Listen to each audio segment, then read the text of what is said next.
Hello everyone, A wish you happy new year to all.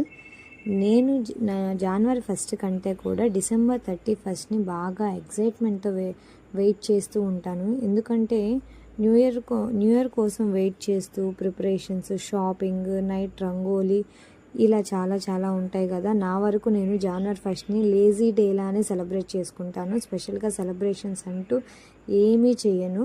నాకు new ఇయర్ని రంగోలీతో welcome చేయడం అంటే చాలా ఇష్టం. నైట్ 1-2 వరకు కూడా ఏదో ఒక డిజైన్ వేస్తూనే ఉంటాము. చక్కగా నీట్గా రంగోలీ వేసుకొని అక్కడ పక్కన డిజైన్ వేస్తున్న వాళ్ళకి, పక్కన ముగ్గులు వేస్తున్న వాళ్ళందరికీ విషెస్ చేసుకొని, రిలేటివ్స్ అందరికీ విషెస్ చెప్పుకొని ఇలా నేను నైట్ కేక్ కట్ చేసుకుంటూ ఇలాగ న్యూ ఇయర్ని వెల్కమ్ చేస్తాను. మార్నింగ్ మాత్రం ఏం ఉండదు, చాలా లేట్గా లేసి రెడీ అవుతాను.